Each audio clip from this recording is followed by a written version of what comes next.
Hello and welcome to Optional Rule. My name is Scott. I am the host of this show. We do a weekly D&D discussion and chat channel every Saturday at noon Eastern Time. This week we're off, however, for Christmas. I also do some ad hoc live streams, sort of like I'm doing tonight, and it is mostly just a chat up friends and other community members out there about Dungeons and Dragons, gaming of any kind of nerd culture. Let's just make this a hangout. It's just for funsies, and I do them ad hoc. It's Christmas Eve, right? It's not Christmas Eve. It's Christmas. It's Christmas night. Excuse me.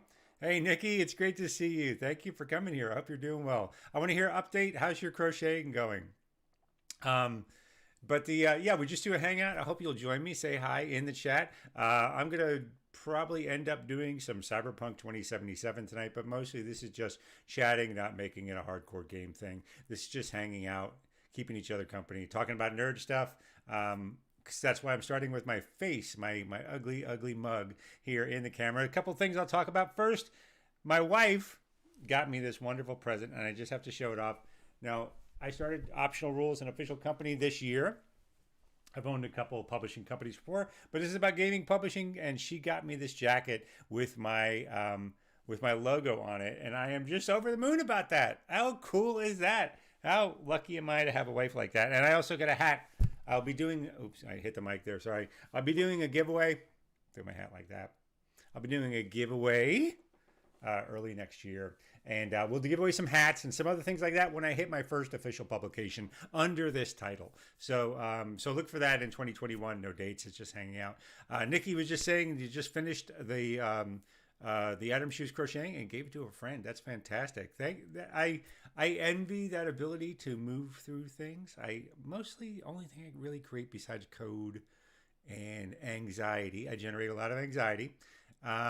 Is D&D gear. So I pull out D&D write-ups and all that kind of stuff. So if you're interested in playing Rime of the Frost Maiden, I would encourage you to go ahead and look at my blog over at optionalrule.com. You can find a link to it from Twitter. I just put up the first of my remixes, which is for the Lake Monster quest. And actually, I'll go ahead and say why I did that. I was on a Discord, and first of all, I don't know what it is about Rime of the Frost Maiden that people just like to beat it up. I don't know what is up with this module. It's far from a perfect module. Far from it. It's got a lot of flaws. It's got a lot of editing inconsistencies, all that kind of stuff. I think it's fine though. I think it's a fine module, and I think there are other modules that are just as bad or worse. And I don't know what it is about Rime and the Frost Maiden. It just gets people so stirred up. Anyway, there was somebody. Oh my God, Nikki was just saying it took her a year, mostly because they stopped on it for months. I can't imagine working on a crochet project for a year. Much respect to you, Nikki, for that. That is amazing. Wow. Yeah, only issue is the Frost Maiden is very difficult. Yeah, I definitely agree with you. So I think that to me the thing about Frost Maiden is that it needs to be modified. You just need to call an audible with it, right? You died 3 times already.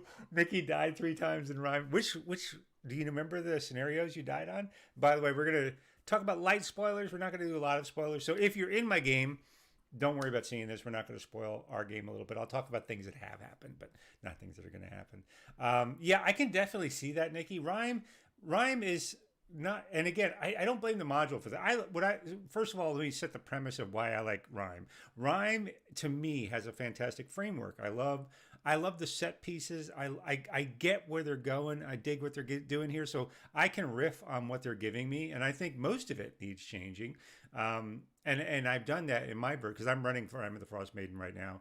I can riff with that though. I can do something it's the type of module that if you're in my opinion, if you're a DM who likes to modify things, first of all, I am. Like even tight, well-written modules, I'm probably going to modify anyway. So the fact that I have to modify for Rime of the Frost Maiden means nothing to me because I would have modified it anyway, right?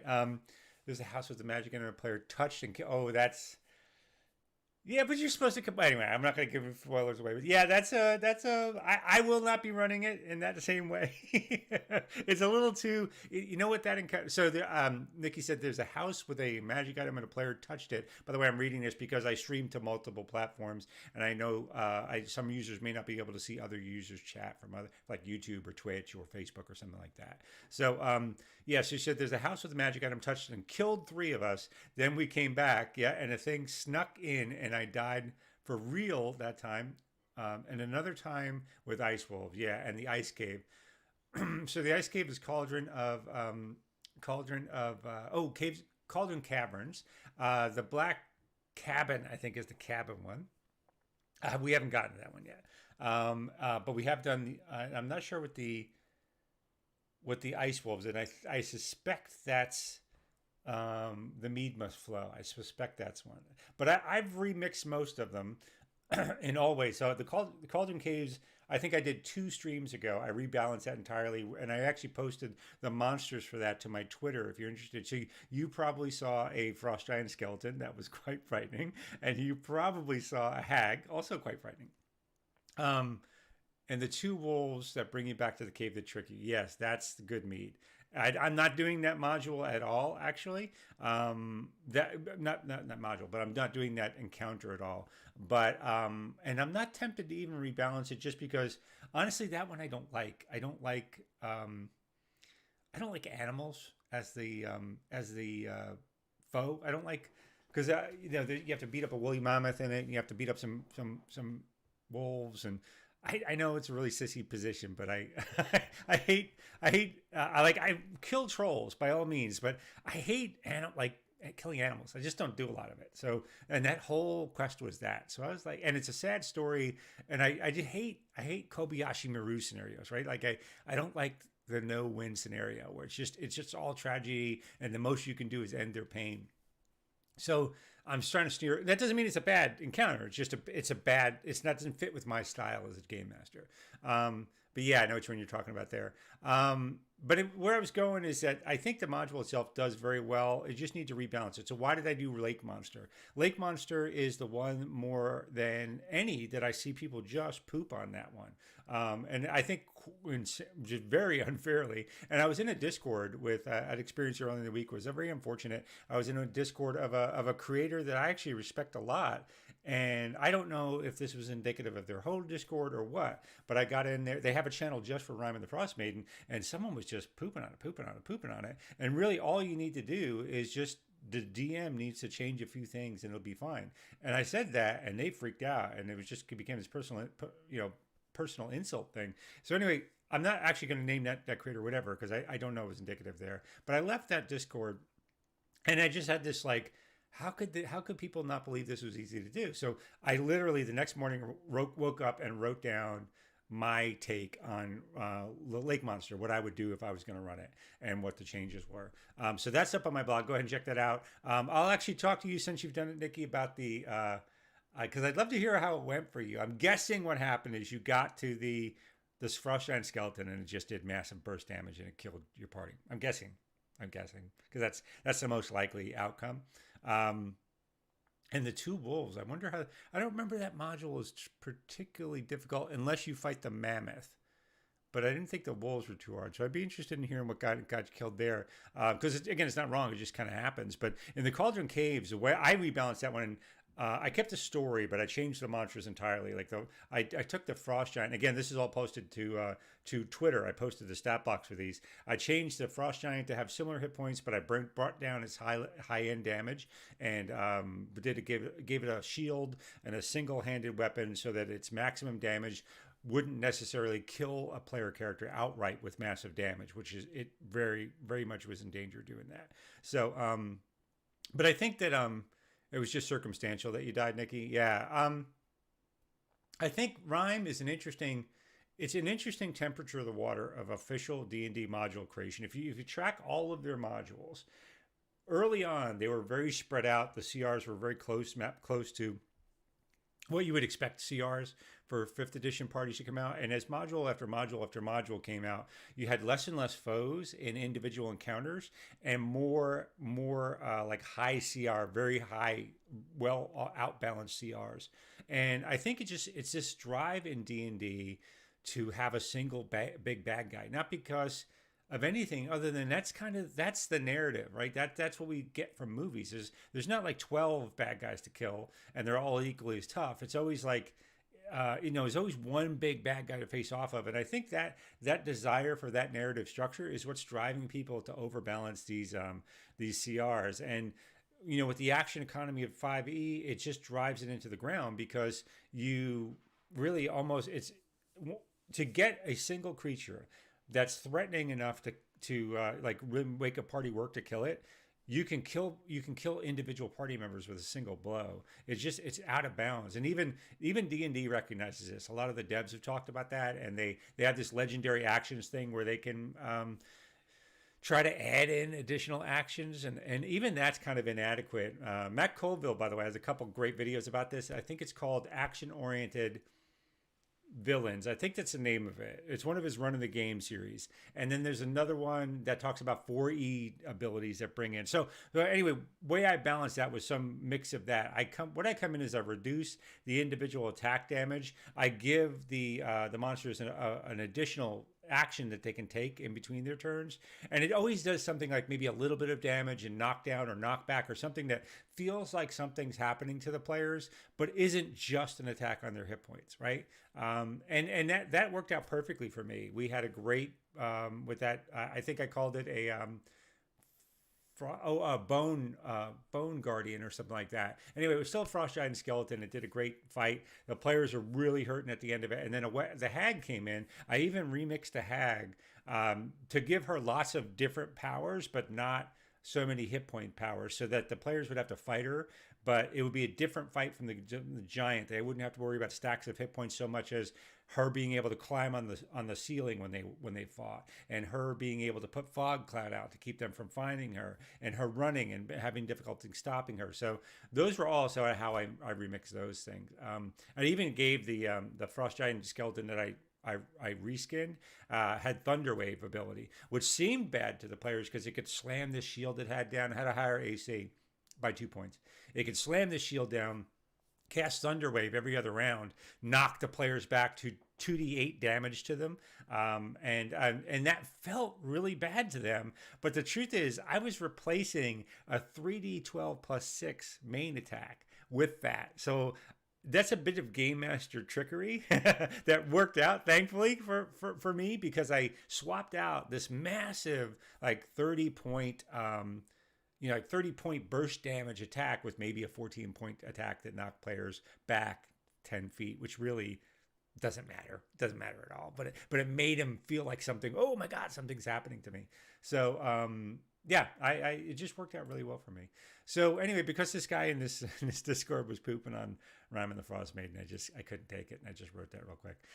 Yeah, that's what I did. So I'm going to be posting most of my other remixes in the next few weeks, and hopefully people will find it useful. I've received very generous, very great feedback about this first remix, Lake Monster. It actually will work as a standalone one-shot encounter. You could probably get it through an evening, and I'll probably do that online sometime in 2021. So in 2021, I plan on running some online games, but I'll be doing that. Yeah, so anything else D&D wise, gaming wise, nerd culture wise, anything you want to talk about? I'm just hanging out, playing some Cyberpunk. Go ahead and give it a shot. I'm going to switch over to my stream view just in 1 second, but full warning, I have had some problems with Cyberpunk crashing, thus the restarting Cyberpunk view here. So if I tab out, so it generally doesn't crash for me, but it does crash if I tab out to another window. So I might give that a shot just to see what happens if I do it, to see if it's fixed yet, because it had another patch between now and then. Tech-minded people, I think it's because of their use of overlays, or poor use of overlays. I'm actually going to go when we get to the intro screen. You shouldn't have to see that window.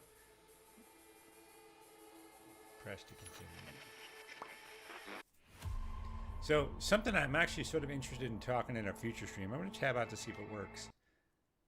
Did it crash? It did crash. So it's still crashing. We know that.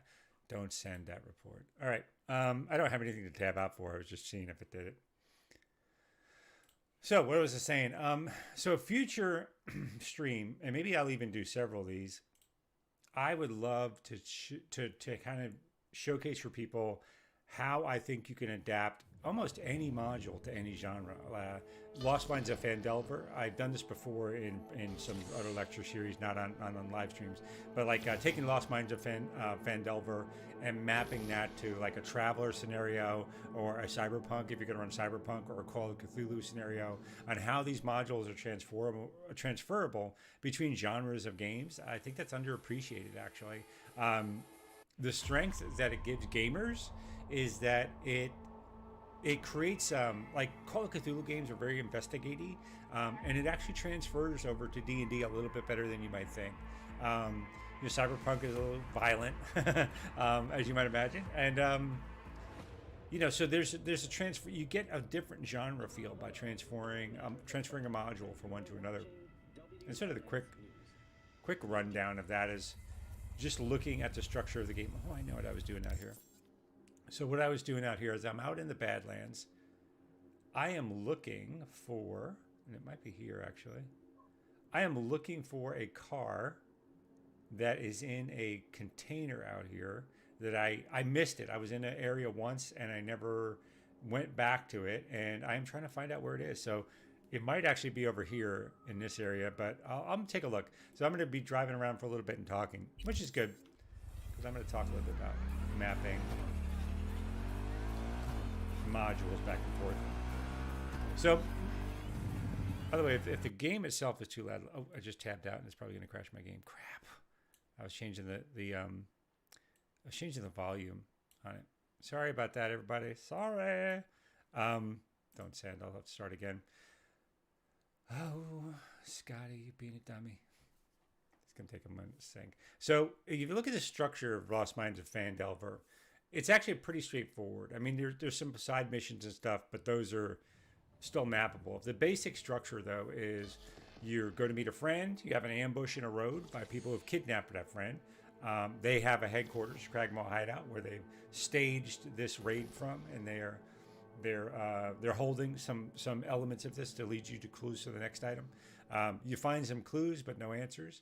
You go back to a major hub, a town, and then you launch out to some other things as a local corrupt area, a local corrupt group at that location where the hub is at. You find they're in league with the greater threat, which is out of Cragmaw Castle. You take that down, you go whatever the forge, and do a bunch of things like that. And anyway, taking those elements, I'm not going to go for the full rebalancing here, but taking those elements and mapping it to other genres is pretty easy to do. I mean, if you look at, let's say, Traveler. Traveler's a space science fiction role-playing game. You can take the same thing. So if it's you get some partners and some asteroid excavation. You replace the ambush with running across their ship, floating at the rendezvous point that you were supposed to meet them at. You get ambushed by some other ships and have a fight where they try to board you. You find out that they came from some pirate asteroid or some pirate outpost nearby. You go break that down, recover some of the lost coal and goods. You go to a space station. That's your main hub. You find out there's a mercenary group on the station that are working. Oh, I don't want to do that. That's a ramp. That's an Evil Knievel kind of ramp to jump across the canyon. Don't want to do that. All right, so I think I'm going to go down here instead. I think I missed it. I think it's either down here or down here. So I actually think it's here. And if it's not there, I'm just going to give the ghost up here and go about missions. But yeah, so you can, I mean, and like the main headquarters could be like a planetary base where they've been hiding some secret mine with some rare material, and that's why they've been doing this whole thing. Similarly, Call of Cthulhu, you might find a friend who has some information about a lost cult, and you're supposed to meet them, but you get to the building that they're in, and there's some cultists there who ambush you, and you find out they're held up in a church, and you go to where they kidnapped your friend to recover what you can. You get some more tomes that uncover some of their philosophy, and you go to like Miskatonic University as your main hub. You do some more investigation, and then you find out that there's some underground cavern trying to call one of the old ones back. and that's how you. So, genre to genre to genre, there's an easy way to sort of adapt these modules in a way that stays interesting to people. If that's too loud for you, let me know. But yeah, I'd love to do like a map of that, because I think if you just break down the core elements and get creative, you can bring, modules have a different feel to them, right? Like I said before, they have like a investigative feel, or they have a combat feel, or whatever, and you can go back and forward quite readily between all of them. I mean, that's the whole point, right? Narratives are universal. Good narratives are universal, and you can do that. Oh my God, boink! The physics on this game. Oh, this is what I wanted. This is what I wanted. All right, sweet. So down in here, I had a mission way earlier with a somebody who ends up being your love interest, who's quite cool in this game, and yeah. So I didn't realize that there was a container I saw. I didn't open it, and I found out later there's this great vehicle in it. Turn the radio, in-game radio off, because I don't want YouTube to nail me with like with the algorithm. I have run a couple of other fairly successful channels on YouTube. This is the one. This is it right here on YouTube, and I got hammered when I got like 1 million views. I got hammered by just bogus copyright claims, and there's no recourse you have on YouTube. So I'm trying to be, really, really cautious about that. Oh, look at that car. That is sweet as hell. That is a sweet ride. I'm gonna get in a second. I don't know what it is, but there's apparently a secret to, not a secret, but some kind of Easter egg here. Biohazard grenade. Never used them. What is it? Thermoactive tear resistant techie shirt. Okay. Let's see if that's any good. I'm up for a techie shirt. 11 armor. That's okay. And it's legendary. Whatever. Increases evasion by 0.2. Reduces damage from negative status effect by 5%. And empty cloth mod. It's I'm doing everything based on armor value here, and that's probably not super valuable. Claire. This is another storyline. Poor girl killed somebody who she blamed for the death of her parent, her husband. Don't worry, Claire, you gave me a chance to walk away. Yes. Being a good friend. Time to forget about the past and move on. Got to make her feel better. She's my friend. Take care, Claire. An interesting thing, this game is an interesting study in moral choices. A lot of games like this are. Read this every day, never give up, remember your purpose. What is that? Is this the Easter egg?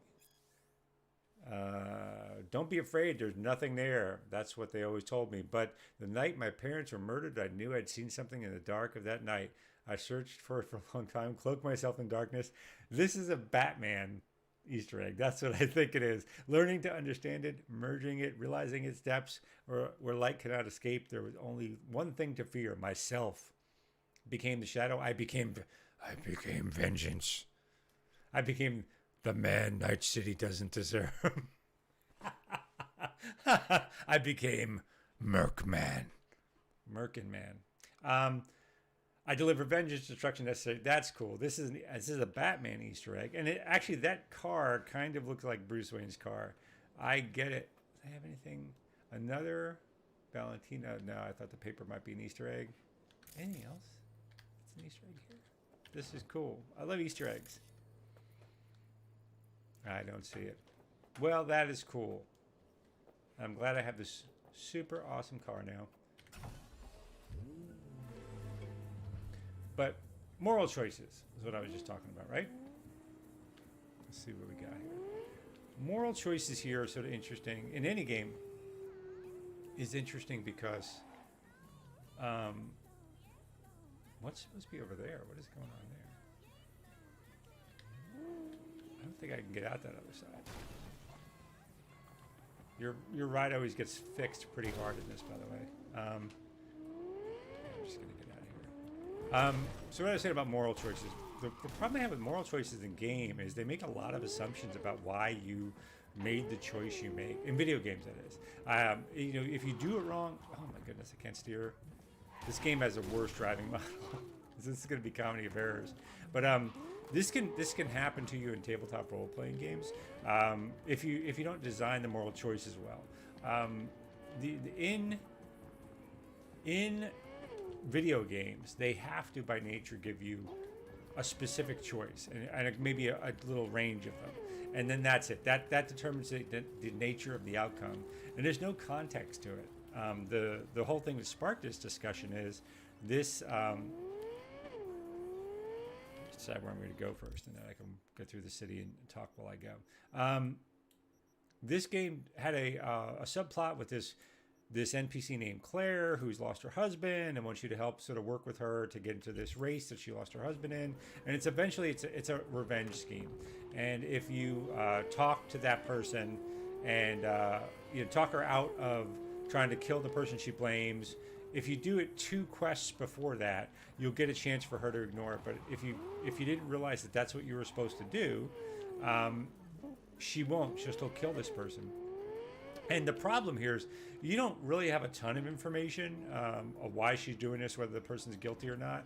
So you're mostly making your... I made my role-playing choice in this game based on my friendship with her. And the fact is that this character in this game has had me killing people for way less good reasons than that. Like, repeatedly.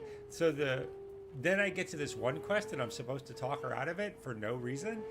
It was a little disappointing, and it's just, I think, a poorly designed player choice in the game. And the same thing bleeds over into tabletop.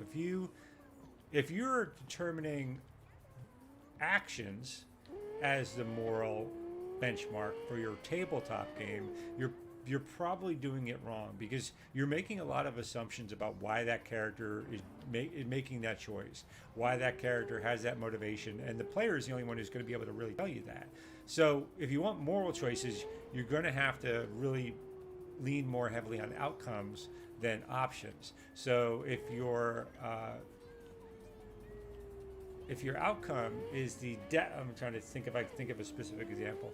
If your outcome is the continued oppression of a population, make that the moral choice. Like, some way the player either increases that or decreases it. Not things like choosing to take out a specific town guard, or choosing to take out a specific ruler, or free a specific person. I mean, those things are specific actions, and you can't say why a character would or wouldn't do those things. And they're going to have, if you talk to the player, they're going to have way more complex options for you about why they did or didn't do something.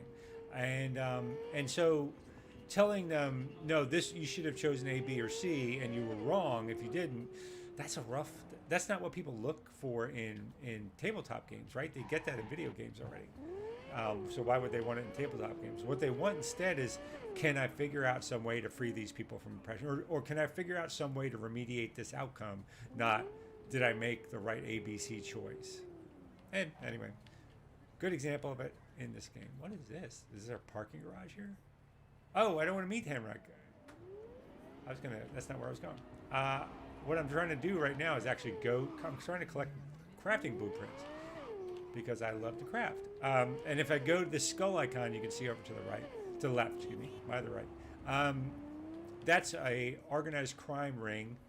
I have to follow this blue line, not the orange one. That's an organized crime location. If I clear the place out, take the boss out, they will almost always have a crafting spec. Driving is super hard in this game because your mini map doesn't give you enough notice to see if you have to turn, and the physics model is just bad. You're always sliding all over the road, and every little like pebble or bump puts your car in the air, so you completely lose the ability to turn. So yeah, it's just not the greatest model, not the greatest driving model in the world.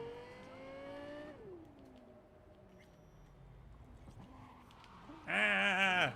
Sorry, Bruce Wayne, I messed your car up.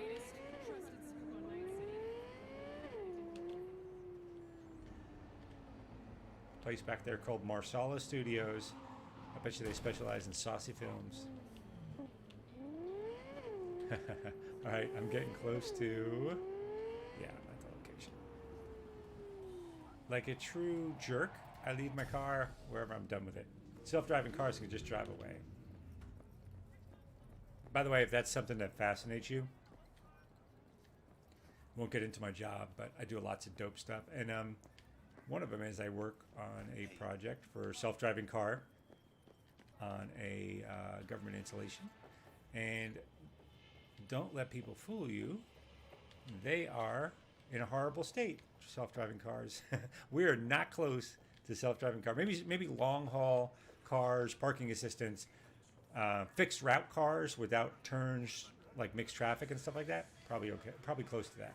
But like straight up, this car is driving. Yeah, we are not even close to that bad, man, Gemma. Oh, you know what? I have cleared this place out, but okay, what's going on? But the quest marker's still up, so that means I have not gotten. You have to get an item from the boss here, and I must not have gotten it. I don't know where it is. I'm gonna look around for a little bit. Are you still here? Are you the boss? Hello? Hello?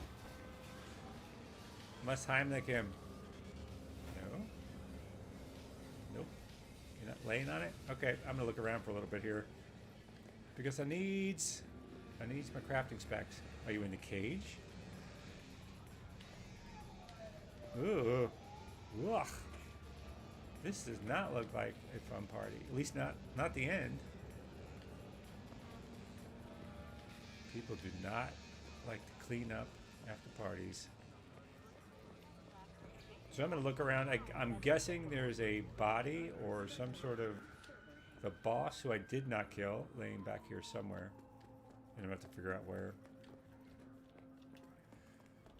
So that is my, that's my little thought on moral consequences in games. Moral consequences in games are huge, but you have the opportunity in life. You get blindsided about a lot of things.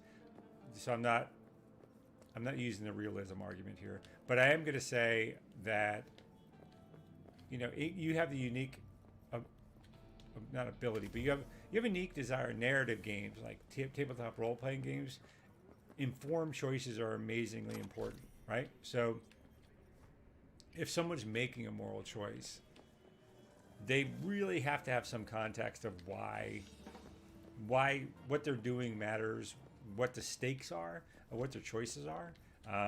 They could really invest in that moment of geez, what is my character doing here? Their motivation. You want to get some chocolate? That sounds good. I just had we were down to one packet of hot chocolate in the house. I let my wife have it, and I had a decaf with International Delight and whipped cream, which is quite good. I'm not going to spend the entire time looking around here. I'm going to look a little bit. If I can't find this boss, I'm going to have to write this site off. But I'd be disappointed. I wanted this crafting spell. Nothing here? Seriously, guys? Is it here? Usually there's like a big orange container. Was it back here? What is this? Turn off. Big orange container with a little thing hanging over the top of it. Are you in the cage? Are you up here? That's not you. Are you in the pool table?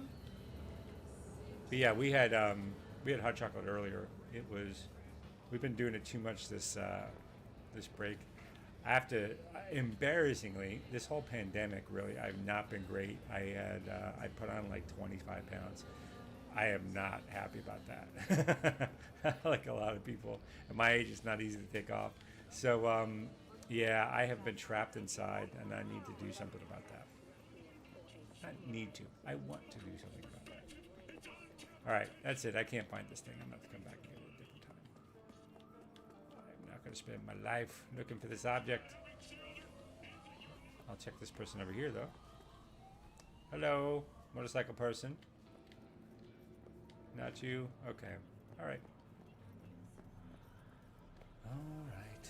Boy, the area effect of my slaughter is quite extensive.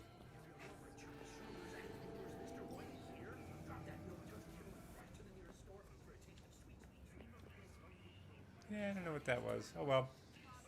Lost that item for now. Let's go find something else to do. Um, Nothing changed much for me, minus not going out to hang with family. It didn't really. What were you in before? Can this game be played in third person? I don't think it can. Let me look at the map. I don't believe it can. I've not seen anybody do it. I've not seen any option. Although Q lets you change. See volume, controls, first person camera, third person camera mouse. This is third person for the car, but not. I don't think for the for walking around. Interface? Ooh. Nope, no third person there. Key bindings, brain dance general, zoom in out, exploration combat. This aim, reload, use combat gadget. Nope. Yeah, camera cycle Q here in vehicle, but not when walking around. That's a shame. Yeah, I can't do it. There's no zoom, sorry. Oh, my monowire's out. Now the crowbar's out. Sorry, ladies. This happens all the time. All right, let me find another. Well, Nikki was saying can't play it with stinks. All right, I'm assuming you get nauseous from head bob. They hung out with their family. Nick was saying hung out with their family and hung out with friends for D&D, but I mostly became a homebody. Did you do were you doing a face-to-face game before that? I had to wrap up my face-to-face game, which was a real bummer. Yeah, me too. We'll see if we get it back. It was at a sensitive time too. I was just getting to know people in my region to do face-to-face games, and then the whole thing pooped out on me.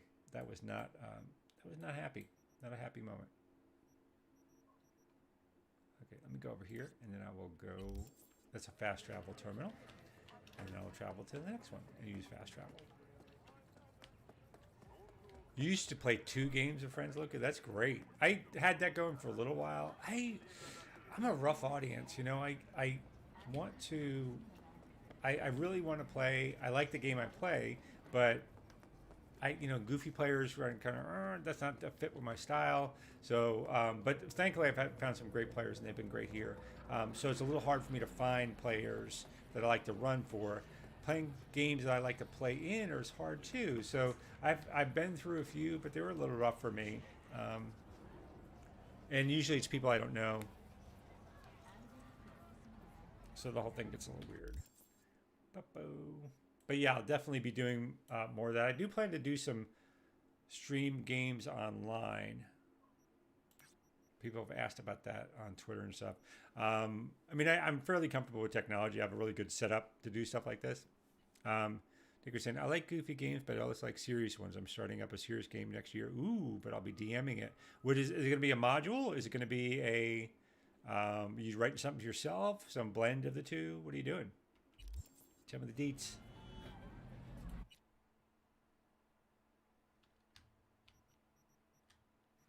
Let's do this. Yeah, I like moments of levity. I think what I call it, funny but not silly. That's what I do. So goofy games, people do goofy things in the world.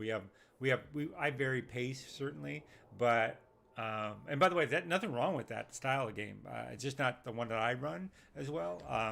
Like there's a more anime style that's common in D&D groups now. And again, there's nothing wrong with that. That's totally valid. I'm not pooping on that.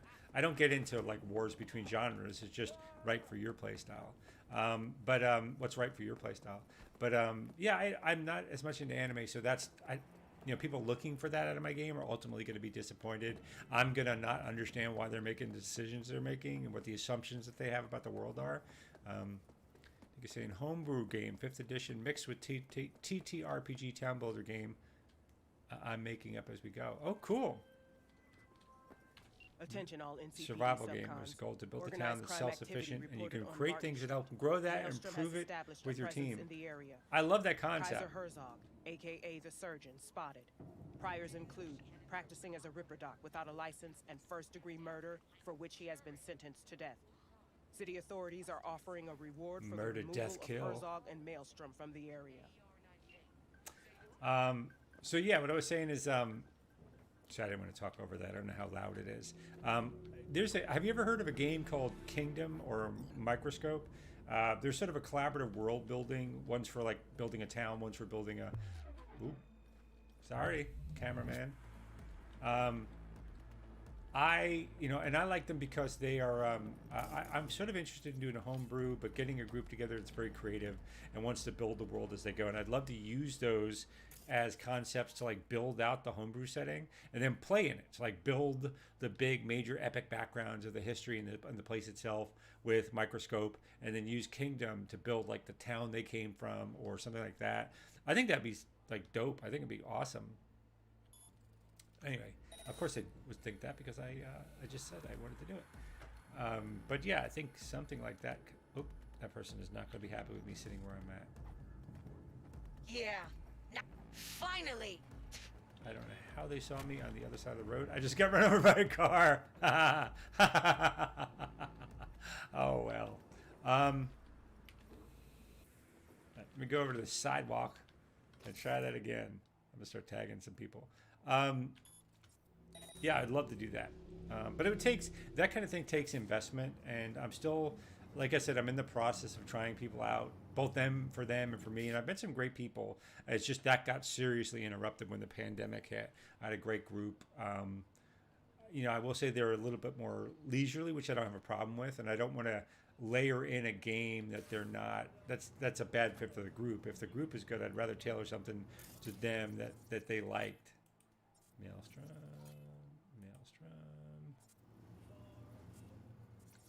And but if I find a group that is their kind of thing, I would really love to get down with it. I'd love to. I'm trying to work on meeting more people. I'm in a mid-sized city, so that gets to be a little harder. That whole bit. What else we got here? Maelstrom is like the killer gang. By the way, I love Mike Pondsmith to death. He is the creator of Cyberpunk, the tabletop game.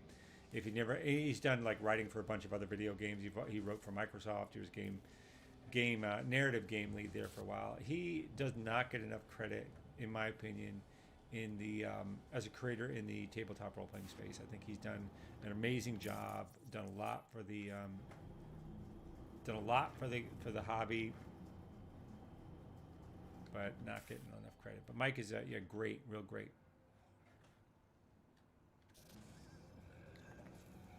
My company is a publishing house. Yes, optional rule. I just incorporated, so I'm going to be publishing a few adventures. Now, in full disclosure, it's not my first company.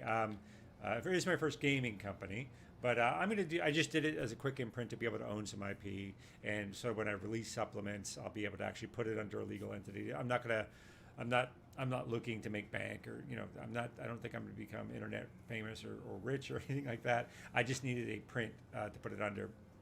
I used to own a speculative fiction publishing company, one of the early online ones back in the 90s, I co-owned. And I've had a sort of consultancy with IT. So, it comes naturally to me. So, and it's easy to incorporate an LLC in my state, which is Virginia. So I just did all that stuff. I've been there before. All right, that's good enough. So what are my plans for the year? I guess that's assumed next question. Indie one that I created last year. I ran a published house for a little bit. Awesome.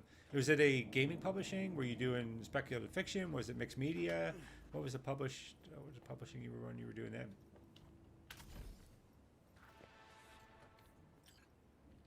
While you answer that, yeah. For now, my intention is I'm going to be published mostly in open content, sci-fi, fantasy, fiction. Yeah, that's exactly what we did. We called it speculative fiction because it branched over into sort of, near-term cyberpunk and horror-based stuff and sort of all the traditional elements of speculative fiction. We managed to be able to pay the writers. Nobody gets paid a lot for writing, but we were actually able to pay for them. it was early because this was in the mid 90s we started it, so this is a while ago, and we were, you know, fixated still on the publishing, like the internet, on this wrong attitude that the internet was an extension of the publishing model. So we are probably thing that wasn't spot on or that we missed was just you know, the internet was doing something else and we hadn't realized what it was yet. I don't like it. Not one bit. Still though, it lasted for like 5. I was like, can I just circle her and stay out of her? Oh, you and you're shooting. All right, dummy. Yeah, so we did that for a little while. That was a super great learning experience. I did that out of college, and just like I just happened to I did it because I wanted a learning experience. I was getting into IT actually at that time, so I had no desire to be a publisher. I just wanted to get things out in the world. Yeah, cool. Nancy's saying it cool. Maybe if you ever finish your tabletop role-playing system and make it work, it'll hit you up. Yeah, that and please do. I would love to sort of talk to other creators in any way possible. Here, I'm gonna die probably because I don't really care when I'm talking while I'm playing, which I prefer to talk. Yeah, I think it's great. I mean, I think making sure that authors and creators get their credit, that's one of the reasons why I wanted to do it. If I ended up doing my own stuff, I wanted to be able to have some protection if I hired an artist or have some contracting agency if we were gonna this gun shoots through walls, by the way. You know, have just some entity that eased the whole thing across. So what I'll be publishing next year, almost everything I'm publishing open right now, so I'm in the process. I just posted the first remix for Rime and the Frost Maiden, but I'll be doing some adventures. I'll be doing some one-shots, some modules. I'm publishing aggregating stuff for a game supplement. I'm trying to publish one section of that a week for comment. The one I did last week. By the way, Nikki, have you ever heard of something called The Forge? You're probably a little young for that, but something from the early 90s. Anyway, if it rings a bell, let me know. But I'm publishing a bunch of sort of, they're not rules as much as they are like kind of play style enhancements. There's a difference between house rules and table conventions.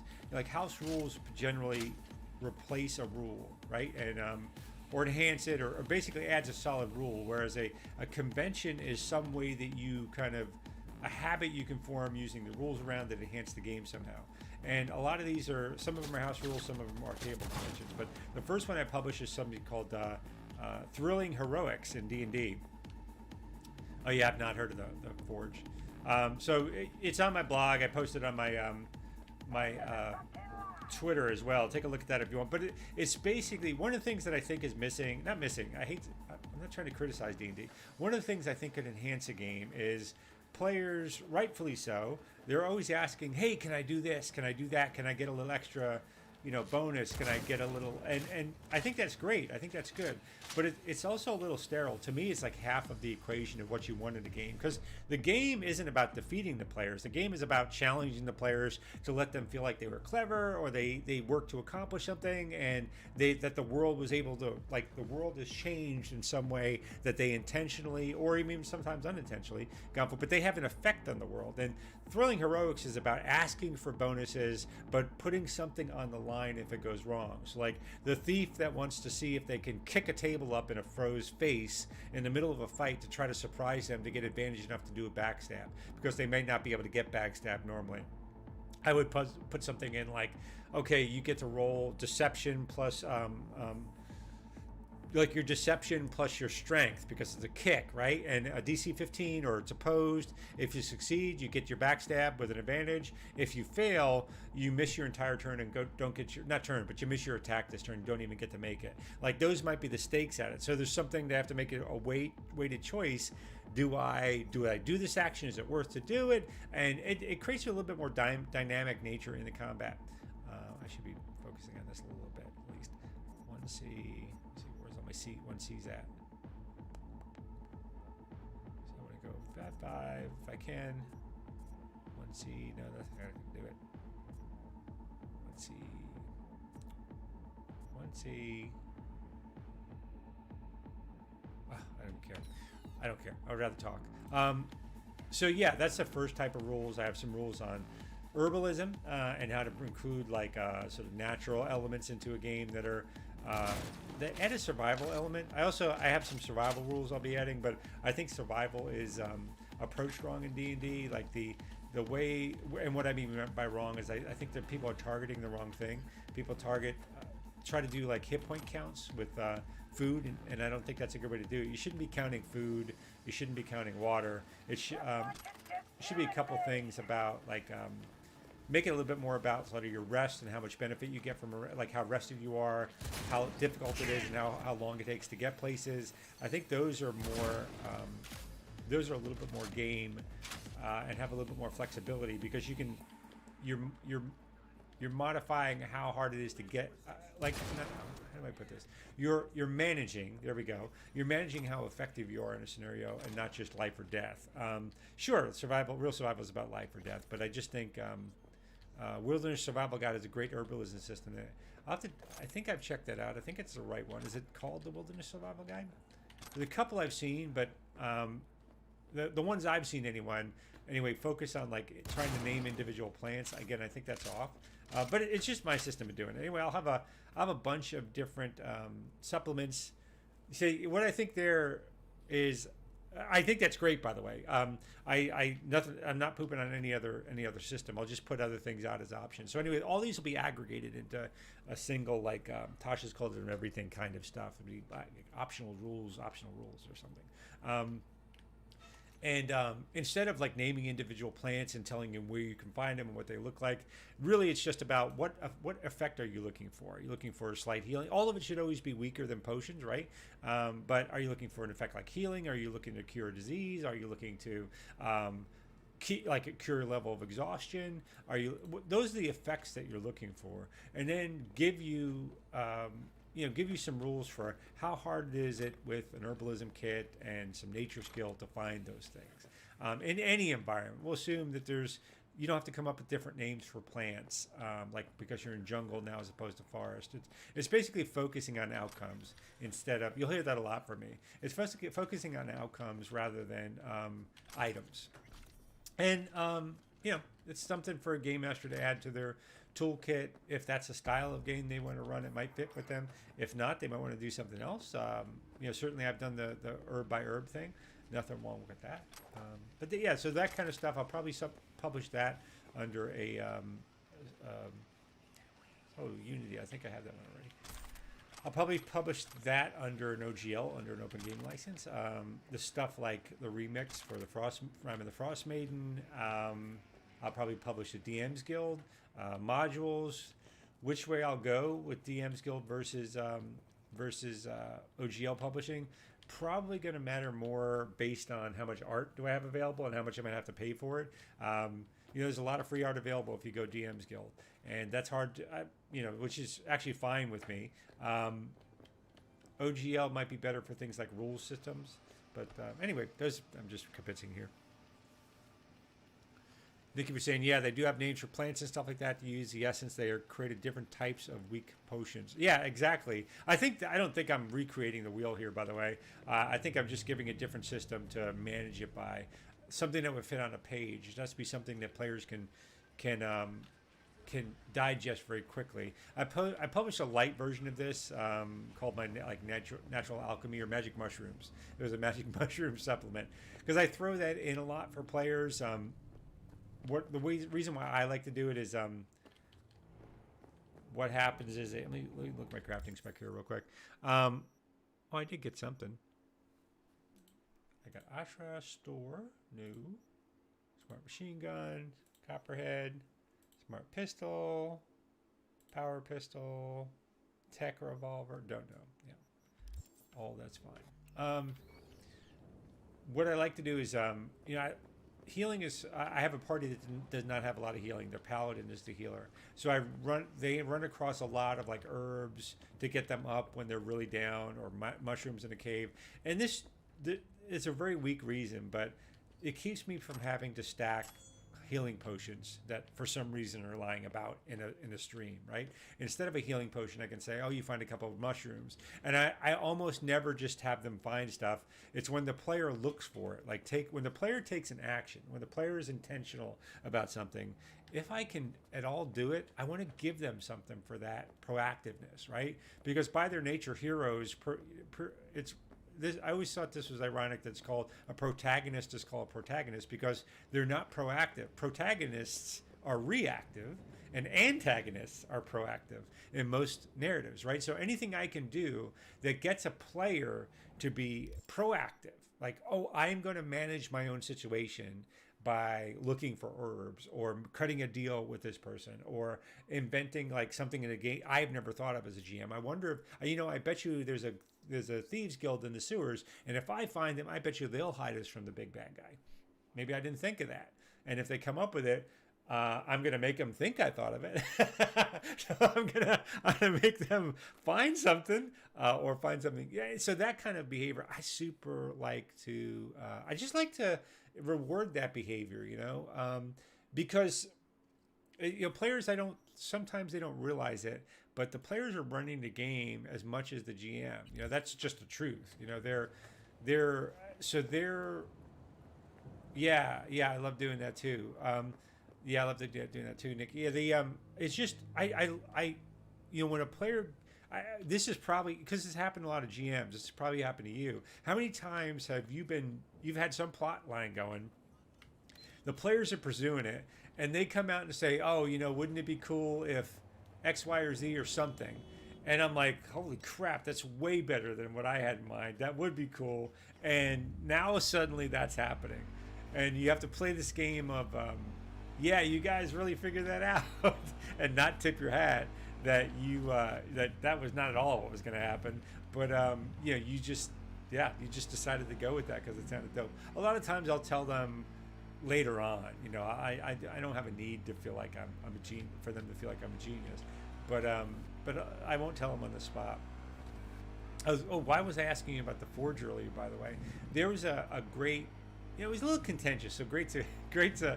A relative term, but there was a very educational for me forum called the Forge back in 2000 or something like that. That's why I said I'm pretty sure you're a little young for that.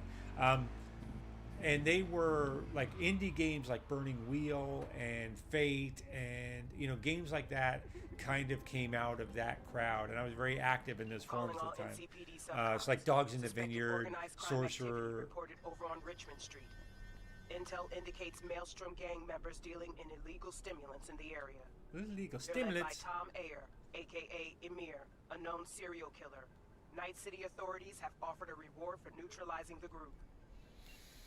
There we go. Yeah, wouldn't so one of the things Nikki threw out is that, like, the players come back, wouldn't it be cool if we steal all the money from the crime lord? Absolutely. Now that might be deadly. They hopefully if the first level party turns around and says they want to overthrow the crime lord of a city, that might be rough because you'd have to have consequences. But definitely, being proactive like that is just super. I love it. And I try to honor that level of effort. So what I was saying was that the Forge. So a lot of games like Blades in the Dark, if you've played that, or any of sort of the modern narrativist games, they are like second generation after what came out of the Forge, and way better at it than people in the Forge were, because I was as bad about it in those days as anybody. I was a real gaming hipster, right? I was like, oh, you guys don't understand. I'm so much better and I know so much more. It was a tiresome, and I'm embarrassed I was ever like that, but I was. Hello, my name is Scott, and I am a recovering gaming hipster. But yeah. So I still have a lot of that thinking baked into my psyche, right? They were level 12, and yeah, they succeeded. Boy, at level 12, they could pretty much take out any crime lord. But yeah, it'd be interesting to see how you handled it, though, because by level 12, like the economy of scale for a crime lord, they're probably well past that, right? They're probably talking about dukes and big area affecting economies. Are these the guys I'm looking for? I don't know. I'm just gonna shoot them and sort it out. Boom. Yeah. Stay still. Don't run. Don't run. Oh, I'm burning. I'm burning. Take my asthma medicine. Oh,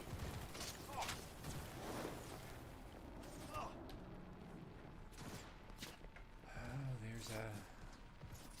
Somewhere here. There's a hacker, netrunner. What the hell is she? Oh, this guy's shooting at me. That's the... I just died! Oh, I see.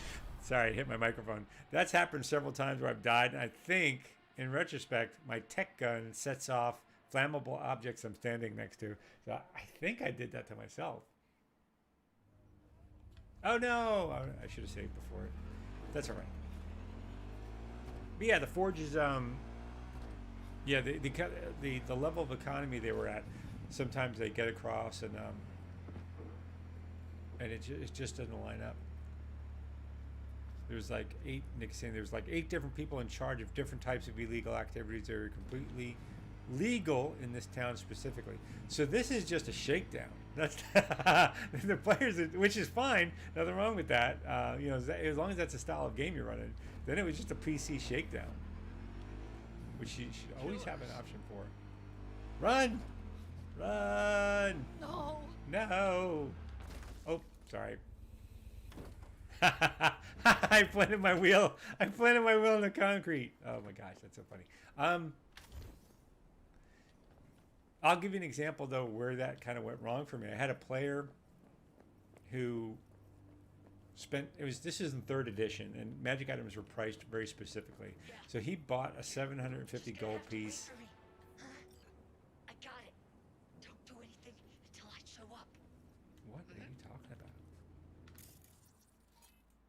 He had to anyway. He went to he was traveling with a merchant caravan, so he thought he would go in and steal all the belongings of a merchant prince, like one of the people. Calling all NCPD Can I do this subcons. again? Suspected organized crime activity reported hard- over on Richmond Street. Intel indicates Maelstrom gang members Blah, blah, dealing blah, in blah, blah. illegal stimulants in the area. They're led by Tom Ayer, aka Emir. A known serial killer. Night City authorities have offered a reward for neutralizing the group. So yeah, I'm just going to tag around. But yeah, so this person spent 750 gold on an invisibility potion. Their thinking is they'll just go into the tent of this of a merchant, not even the main merchant, a random merchant, in this caravan and steal their belongings. And they came in there and they got like 350 gold, which is a lot for a merchant in 3rd edition. And were angry at me. They were actively angry at me.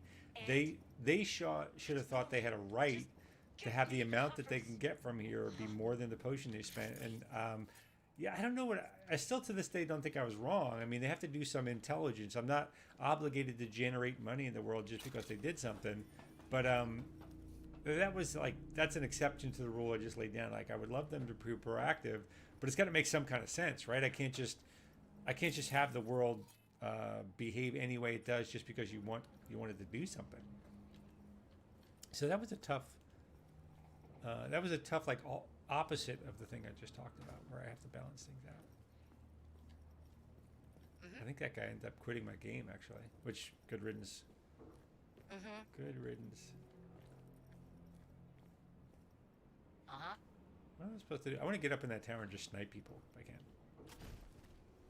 can. Grab, choke, and the robots just watch it happen. Oh, they don't.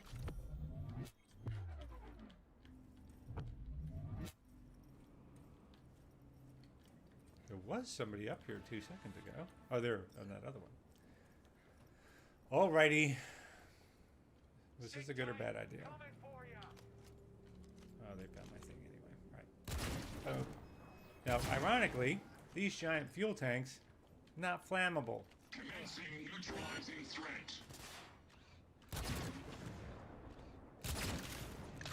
And since my gun can go through walls, I'm just going to do that for a while. Oh, I guess I could go through this wall. Aha! I can go through that wall. Who's shooting at me?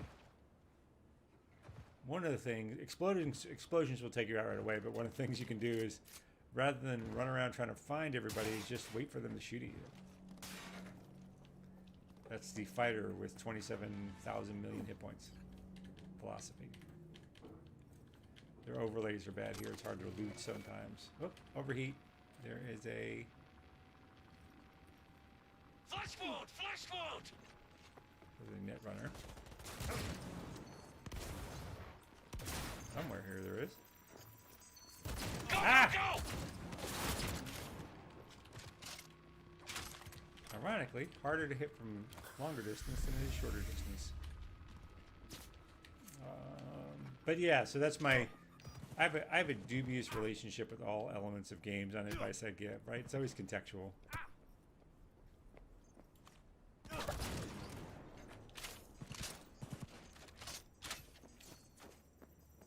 he's doing it again. He's doing it again.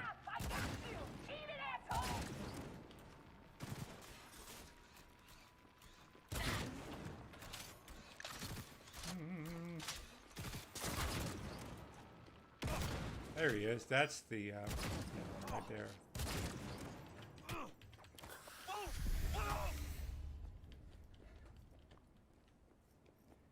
Healing packs in this are extremely common. I have 446 of them. And I don't even spend a lot of time being careful. Sometimes I do just for funsies, but because I like stealth gameplay, but a lot of times I just walk around doing whatever I can find.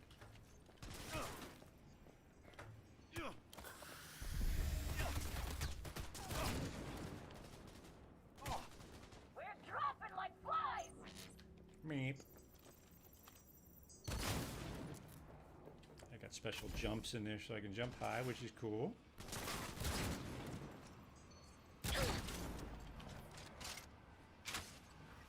All right, that's it. Should be everybody. Daddy, everybody. But yeah, anything. So yeah, rules around that. Rules around travel, overland travel, like montage-based travel. I also really want to come up with a rule. Not come up. I kind of have the outline of it, but I need to work out the details. I have a set of rules around specifically dealing with movement in theater of the mind combat. I do think this is one of those things where some people will tell me, they get a little defensive. People get defensive about theater of the mind's eye. I think a lot of the system in D&D assumes a combat grid, and a lot of it is built for it. Like there's a lot of, you have to be within 5 feet of certain people, both for PCs and NPCs. There's a lot of abilities that depend on attacks of opportunities, which kind of, they're difficult to do without if you do theater of mind without a battle mat, you end up either over giving attacks of opportunity, or just mostly what most people do is ignore them. And everybody I know, not everybody I know, a number of people who reply on this will come back and say, oh no, it's, it works fine for me. You can do, it doesn't need it. Theater of mind is fine.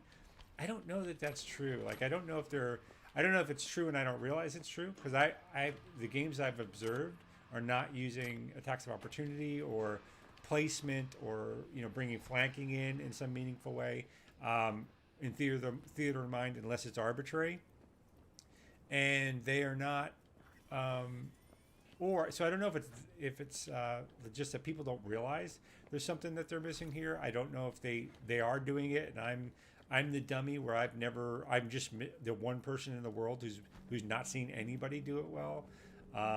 Or maybe they're just being gaming hipsters, which I obviously suspect, having been one.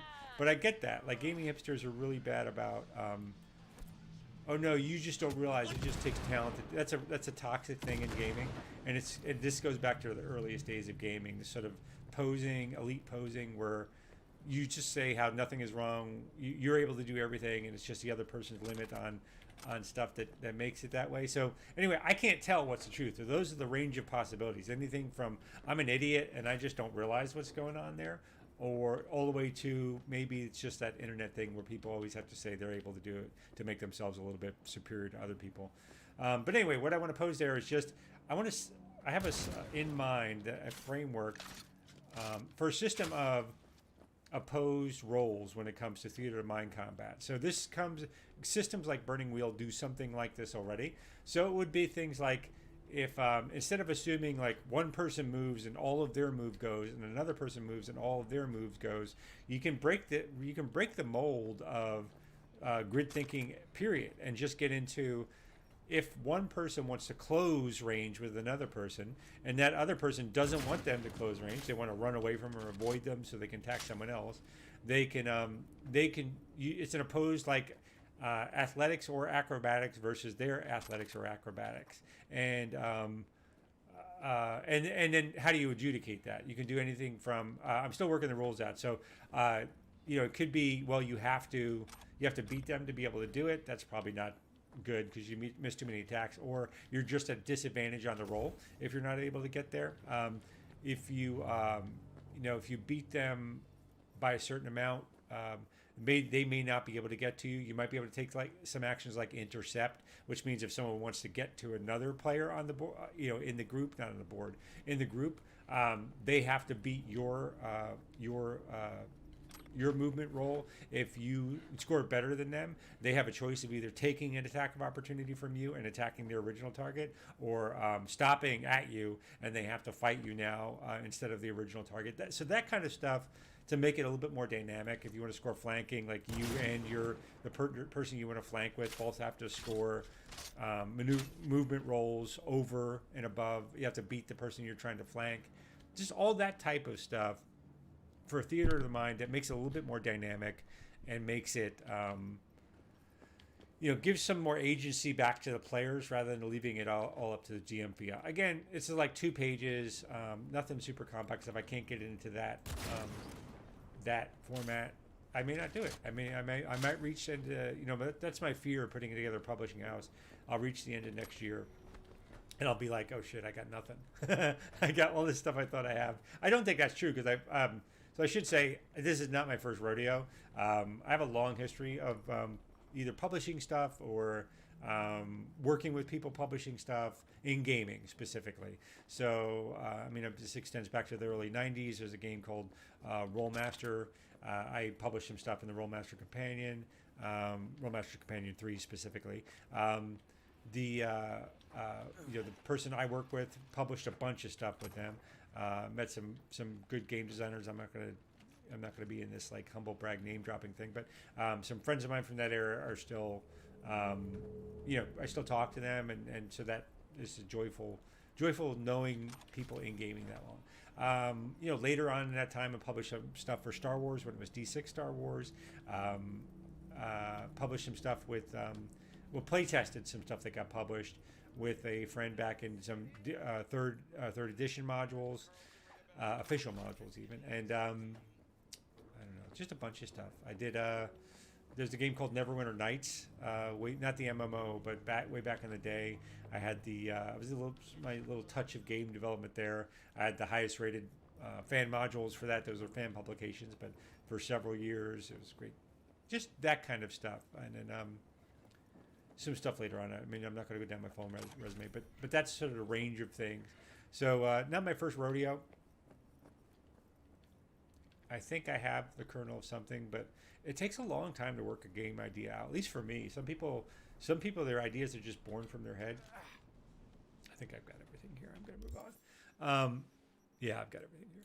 Some people, ideas are just born from their head perfect, and that is fantastic.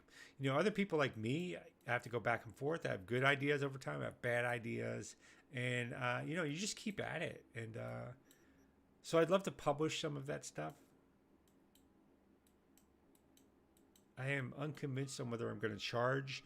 If I end up charging, it's going to be really more about breaking even, because I don't mind working on stuff and spending hours on things, but I don't want to go out of pocket. I don't want to spend like $1,000 on art to give people something, right? So if I were to spend like $1,000, K on art, or 500 or something like that, even 500, that's not a, I do okay in life, but I'm not going to be going out of pocket that much to put something out there. So the only reason I might charge for something is to see if I can make it rev neutral, right? Get a neutral revenue flow. And then if there's enough interest more broadly, Maybe see if I can make if it ended up being any profit whatsoever, I would probably begin to work with other writers to see if we can put something together. Because what I want out of this is lend something to the gaming space. I'd love to put something out there that people enjoy and people use. This is never going to become a job for me. So anyway, talked a lot there about that. That's where I'm at with it. And I again. My actual day job, I do a lot of different things. Some of the things I do are help startups. They're tech startups, but I work with startups to get their business going. So for me, starting a business is really not difficult at all. Especially, I mean, LLC is not much at all. It's the more difficult thing is managing contracts. If you're going to contract art, if you're going to do like work for hire, if you're going to do lots of different, depending on what your arrangement is, like knowing what you want to do, those to me are the most difficult things about running like a small LLC is your contracting. And I just happen to thankfully have some insight into that. Ow. And that's why I decided to do it. And I also want to just do something, I don't know, put something out there for the gaming community. Or saying, yeah, that's pretty cool. My day job is boring and I want to get out of it one day. Believe it or not, I've always been this way, but I'm always precious about my job. But I get to do some things that are great. I don't really like my job either, to be honest. Nobody from work will ever watch this, so I'm not going to say that. But not pooping on them, they're fine. It's just a bad fit of culture for me. Like I want to feel like I'm doing something that makes an impact in the world. And, the higher I went up in some structure, I'm not jazzed by just making deals. Like I'm not jazzed. I do it, I'm okay at it, but I'm not jazzed by, checking boxes on a project management sheet. Again, I could do it, but I'm jazzed when I see something made a difference in people's lives. That's really the thing that gets me going, and I would make half the money I make now to be able to do that. Yeah, your corporation only cares about dollars and clients and not people that work for it all. So I'm just tired of it after 12. Yeah, I definitely hear that. I'm an old man, so I've been in different things for a while, but I worked in higher ed for 17 years. And honestly, it really was wonderful. But at the same time being wonderful, the culture is hard. The culture is very backbitey. It's very political. It's very and I love them. These are people I love, and they're blind to this a lot. But it was after 17 years, I was just burned out, and I needed to move on. Plus, I had gone as high as I could go. I mean, I was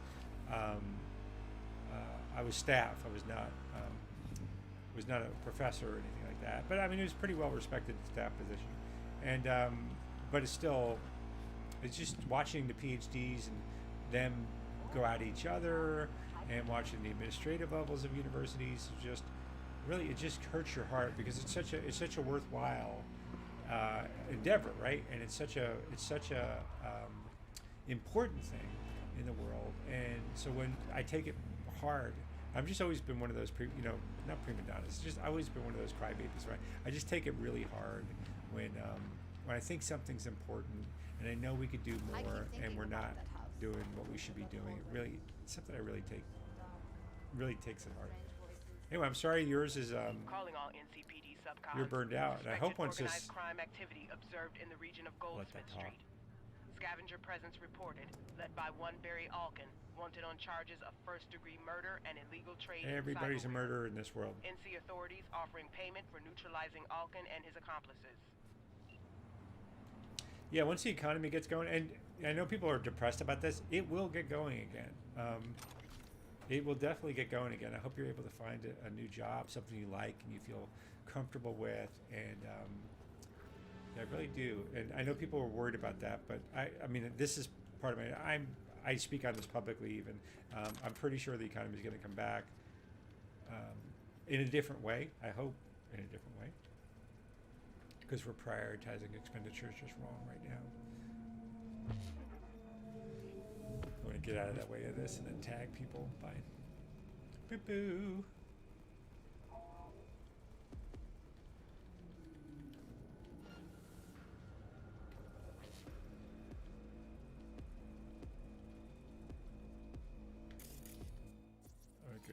camera thing here really quick and make sure I'm not being seen. Oh, stop it, cameraman. Okay. Control camera. Oh, that's bad. I just got saw by that guy. All right, we're gunning. Ooh, can I memory wipe him?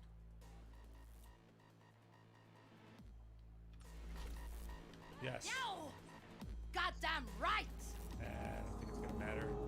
Memory wipe's supposed to make him non-threatening. All right. Sorry, buddy. All right, I'm just gonna basically sit down here and start hosing people. I made my I don't know how you do this, but I made my gun non-lethal. So that's why you see these people like holding their heads. It's a gentle boy. Yeah, I hope you get those job opportunities. I have one too that's coming up. It's a little bit more meaningful. And I hope it comes through, but I don't know. I really try not to get onto these kicks about it. There's a lot of things that are I'm working against me. My age is working against me. My the fact that I don't want to move. I don't want to. We live where we live, and I like where I live.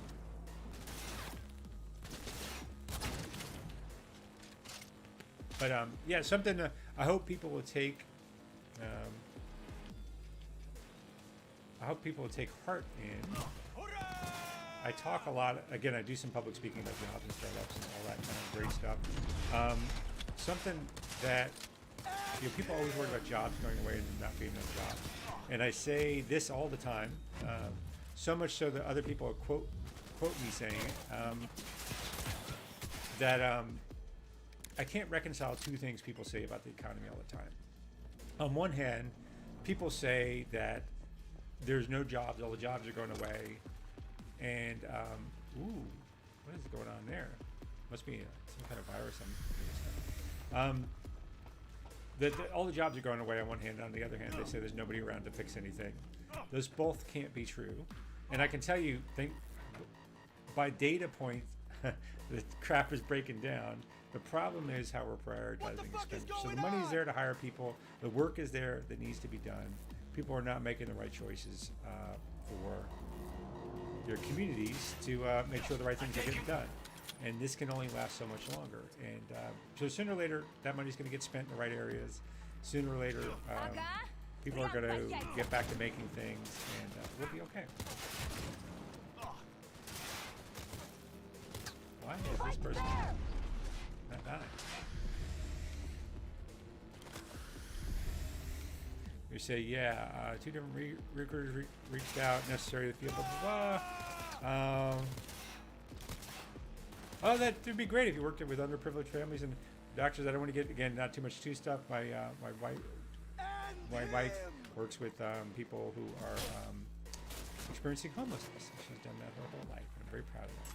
And yeah, and I actually worked for a nonprofit myself. I spent all my life, my career in government, nonprofit, or higher ed.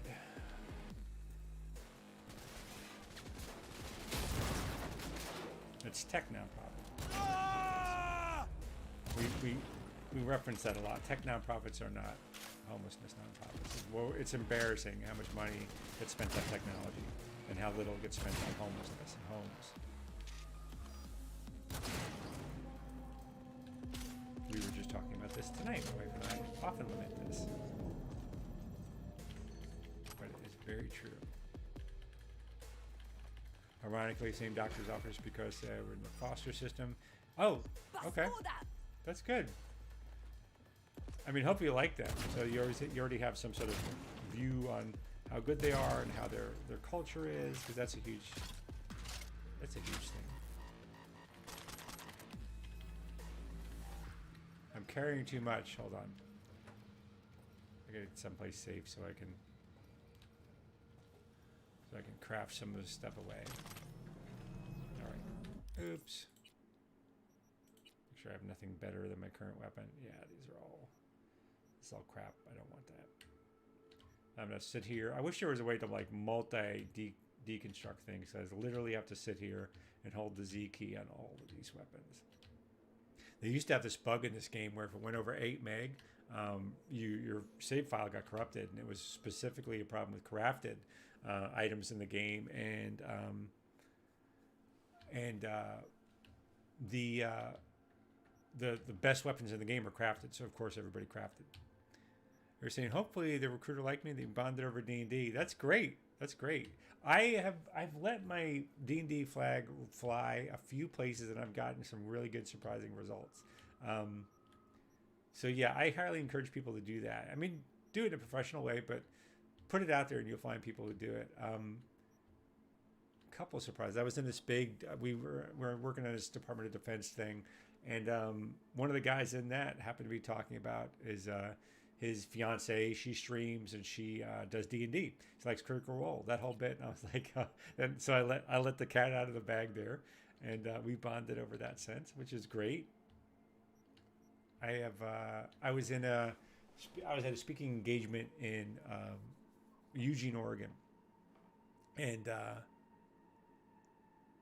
I brought up because I wanted to make sure running a podcast wouldn't be an issue with the job. Oh yeah, I hear that. Yeah, you never know when people are going to come back with something weird like that. Like, why should it matter? Yeah, that's hard. It feels uncomfortable, almost like they own your whole persona. By the way, the reason why I live stream is I wanted to work on. I do public speaking as part of my job. Again, I do lots of different things, but I wanted to work on my speaking voice. I wanted to work on my presentation, my comfort, bunches of things. And I could join Toastmasters, or I could run D&D games, which I prefer, and try to live stream. Because again, some of these are online talks, but most of them are in person. And where I was going with that is the D&D thing is I was in Eugene, Oregon. I was speaking at an event there. Great event, by the way, charity event. Great community. And my face is literally on the like a light post for the street lamps, right? It's an event they're having, and I was one of the keynotes, and so my face is on there, and I'm wearing a suit, and I'm coming back from the event, which was a great event. And I see a gaming shop, and I see the open gaming night, and people are setting up. It wasn't like Adventures. It was just like an open gaming night. And I jump in, and I go in there, hey, guys, can I join your D&D game? So this guy wearing a suit, old guy wearing a suit, whose face is on a poster outside, like pops in and says, hey, guys, can I join your D&D game? And we got like the novelty of that wore off when we were just playing in a second. But they got a good chuckle out of it. And so so did I, because I was like, I hope they don't think this is weird. And yeah, it was fun. Eugene, Oregon, great city, by the way. Definitely go visit. Very, very community minded.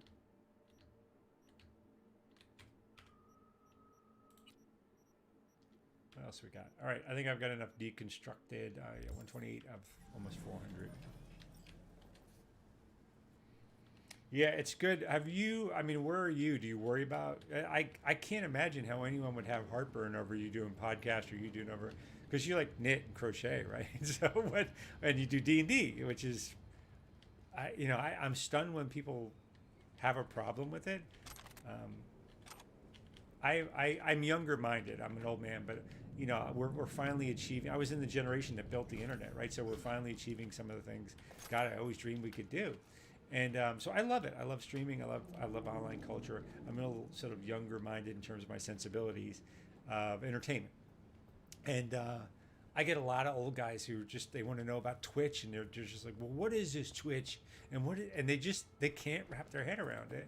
And I can't wrap my head around how is it that they can't wrap their head around it? Like, because I'll try to say, like, well, what do people get out of watching sports? What do people, at least you're talking to someone online. And they just can't wrap their head around it. And I'm always amused by that. It's always really funny. All right, I've cleared that out. Do I have any more? I'm just trying to get all these specs because I'm hoping there's a tech, I'm using a tech pistol. That's the one that shoots through walls. I know there's tech sniper rifles, and I'm hoping I can get a blueprint for a tech sniper rifle. But all I have is what's called Smart One, which you can, in this game, they have different types of weapons, and smart weapons self-guide. As long as you have something targeted when you shoot, they self-guide. Tech weapons, I don't know what their reasoning for this is, but they go through walls, which is fun. It's also kind of easy mode. I can't see any more of these things. I think I've got all the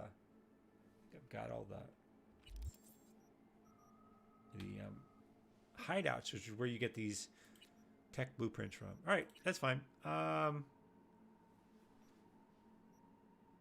right, let me look at some of these missions. There's this main mission I'm not going to probably do tonight because I don't know how long it's going to take and how long I'm going to be on. So,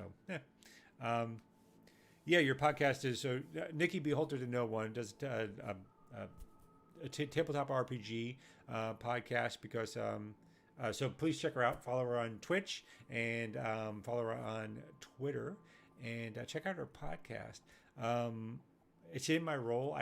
When I talked about 25 pounds before, most of my podcast listening, I would walk for like an hour a day, and most of my podcast listening came out of that. And that's part of my waking is I just haven't been walking, and I need to get back to it. So I've got your podcast, I've got Adventuring Guild's podcast, I've got a few other podcasts linked up, but I just haven't started working through them yet. So big mea culpa, I apologize, but I'm not listening to anybody. So it's not like I'm I need to get back to it, and it's part of my self-care. I need to do that. So and I know you just got named third best table talk podcast, which is amazing. I've caught a bit of it, by the way. I've caught a bit of it, but I just want to put it in my full rotation and really listen to it. And I have this, like everybody, first of the year, I'm going to get out. I've been pretty successful in the past, so I don't think I'll pass on that. But it's just this last 2 months have been rough for me, emotionally and all that other stuff like everybody else. I've had a hard time dragging myself out of the house. All right, like Supreme, do I want to do that one? What's going on? Stadium. I can go to Stadium. I'm going to go look at that bad boy, see what's going on there. I don't know what that is, but it's at a stadium. It's 4 kilometers away. Oop, hope I don't kill myself here. That's a little far down.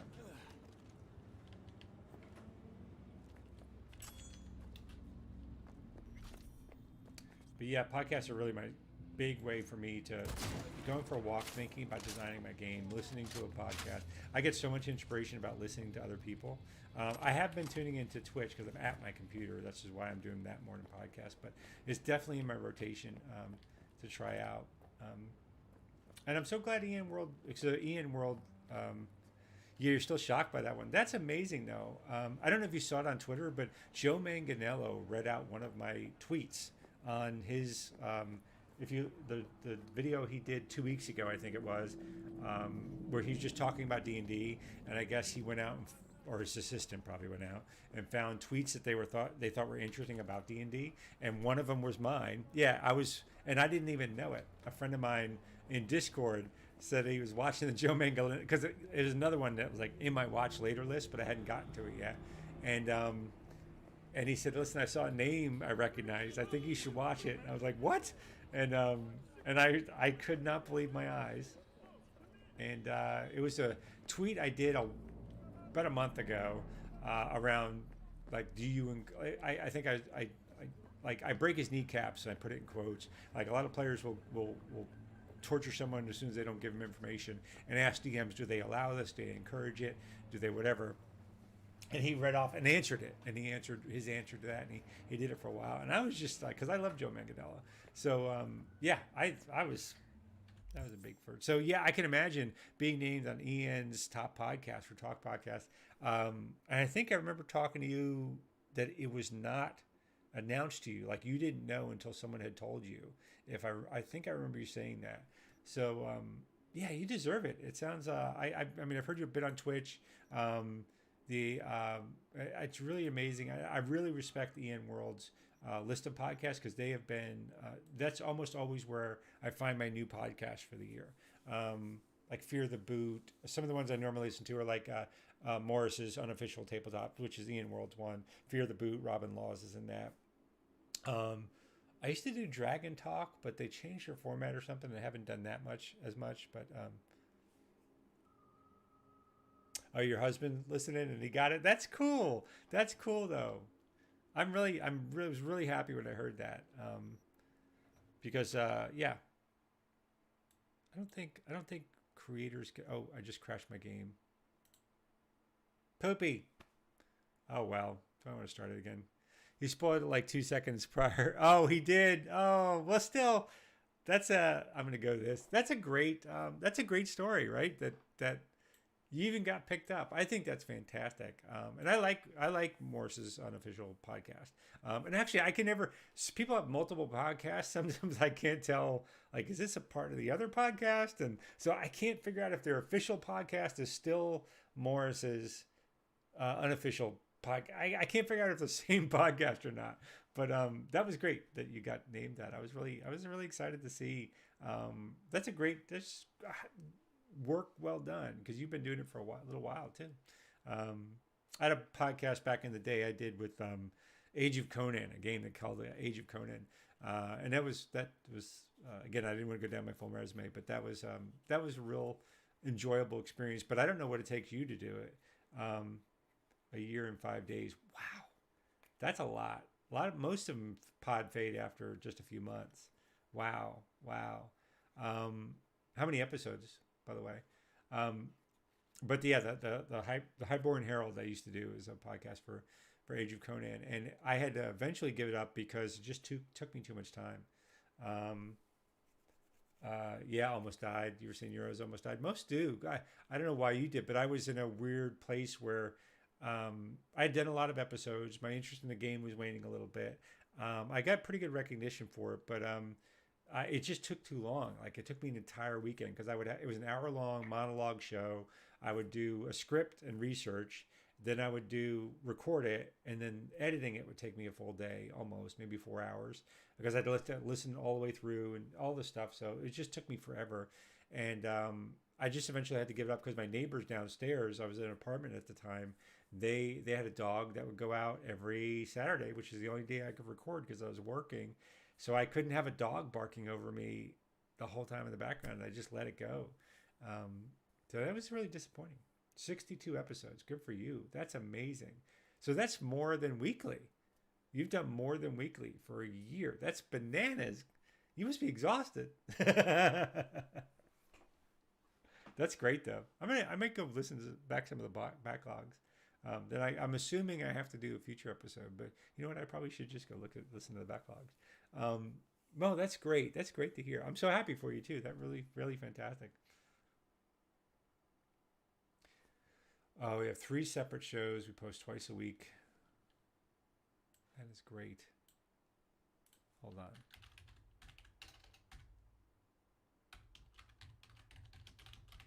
I'm looking something up now. So the reason why I don't mention things by name, by the way, is I'm always afraid I'm going to get the name wrong. I have to have it right in front of me, or else I mumble it. I think the first time I tried to give you a shout out on this podcast, I just mashed your name wrong. Spookum90, I got his name wrong too. It's just, so I actually have a learning disability, and then when I read things, I have a little bit of hard time translating into pronunciation. And yeah, so I don't do that. So you are notoriously Nikki. I'm trying to look for your shows. Anyway, I'll link them on Twitter, and I'll find them. I'll link them on Twitter. I actually think today I'm going to wrap this up for chatting. I've been at almost 2 hours. I really appreciate you. It was great talking with you. Monday is weekly. Thursdays is alternate.